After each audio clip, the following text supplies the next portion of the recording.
Hi friends, welcome back to Suguna Homely Kitchen. இன்னைக்கு நம்ம ஒரு ஹேர் ரெமெடி தான் பார்க்க போறோம்.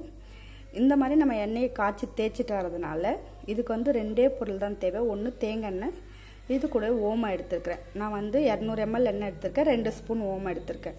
நீங்க 100 ml எடுத்தீங்கனாக்கா 1 ஸ்பூன் ஓமம் எடுத்துக்கோங்க.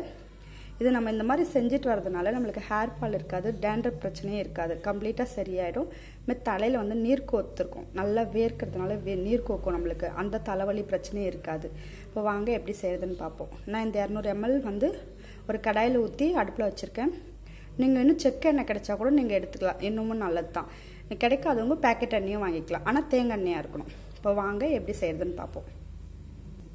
இப்போ நான் அடுப்பு பற்ற வச்சுட்டேன். எண்ணெய் வந்து நல்லா ஹீட் ஆகட்டும். ஹீட் ஆகி நம்மளுக்கு கொஞ்சம் புகை மாதிரி வரும் பாருங்கள், நல்லா ஹீட் ஆன அந்த நேரத்தில் தான் நம்ம இந்த ஓமத்தை சேர்க்க போகிறோம். அடுப்பு வந்து ஆன்லேயே வச்சுட்டு சேர்க்கக்கூடாது, அடுப்பு ஆஃப் பண்ணிட்டு தான் நம்ம அந்த ஓமத்தை சேர்க்க போகிறோம். இப்போ பாருங்கள், எண்ணெய் நல்லா ஹீட் ஆகி நம்மளுக்கு அந்த புகை மாதிரி வரும் கொஞ்சம். இந்த நேரத்தில் நம்ம அடுப்பு ஆஃப் பண்ணிக்கலாம். நல்லா புகை மாதிரி வர நேரத்தில் நம்ம அடுப்பு ஆஃப் பண்ணிக்குவோம். அடுப்பு வந்து ஆன்லேயே வச்சுட்டு இதை செய்யாதீங்க, ஆஃப் பண்ணிவிடுங்க நல்லா ஹீட் ஆனதும். இப்போ இந்த ஓமத்தை சேர்த்துக்கலாம். இந்த ஓமெல்லாம் நல்லா வெடிச்சு நல்லா எண்ணெய் சூடு ஆற விட்டுருங்க. அதுக்குள்ளே நல்லா ஊறட்டும். சூடு ஆறின பிறகு நம்ம வடிகட்டி ஸ்டோர் பண்ணிக்கலாம்.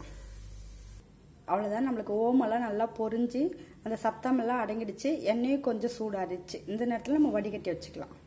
இப்போ இந்த எண்ணெயை நம்ம வடிகட்டி எடுத்துக்கலாம்.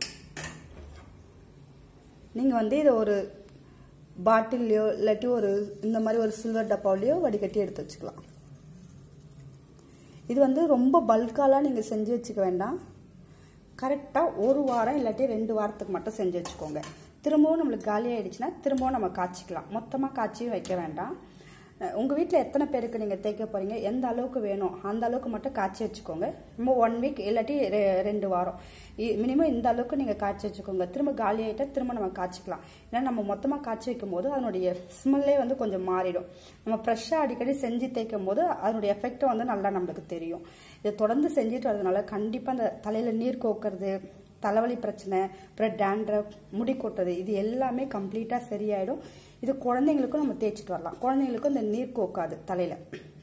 அதே மாதிரி இந்த ஓமத்தை பார்த்தீங்கன்னாக்கா நம்ம சாம்பிராணி போடுறோம் பாருங்கள், இடித்து கட்டி சாம்பிராணி நல்லா இடித்து போடுவோம் பாருங்கள், அது கூட இதையுமே நம்ம சேர்த்து இடித்து அந்த சாம்பிராணி வந்து குழந்தைங்களுக்கு காமிச்சோம்னாக்கா தலையில் வந்து நீர் கோக்காது, நல்ல வாசமாகவும் இருக்கும். அதே மாதிரி எந்த நோயும் அண்டாதுன்னு சொல்லுவாங்க. அந்த மாதிரி இதை யூஸ் பண்ணிக்கலாம். அவ்வளோதான், நம்மளுக்கு ஓமம் போட்டு காய்ச்சின எண்ணெய் ரெடி ஆயிடுச்சு. கண்டிப்பாக இதை தொடர்ந்து தேய்ச்சிட்டு வாங்க, நல்ல ஒரு ரிசல்ட் இருக்கும். டேண்ட்ரஃப் பிரச்சனையே இருக்காது, முடி கொட்டுற பிரச்சனையே இருக்காது. கண்டிப்பாக உங்களுக்கு இந்த வீடியோ பிடிச்சிருக்கும்னு நினைக்கிறேன். இந்த வீடியோ பிடிச்சிருந்தா லைக் பண்ணுங்கள், ஷேர் பண்ணுங்கள். நம்ம சேனலை புதுசாக பார்க்குறீங்கனாக்கா சப்ஸ்கிரைப் பண்ணிக்கோங்க. பக்கத்தில் இருக்கிற பெல் பட்டனையும் கிளிக் பண்ணிக்கோங்க. அப்போ தான் நான் அடுத்தடுத்து போகிற வீடியோ உங்களுக்கு நோட்டிஃபிகேஷனாக வரும். தேங்க்யூ.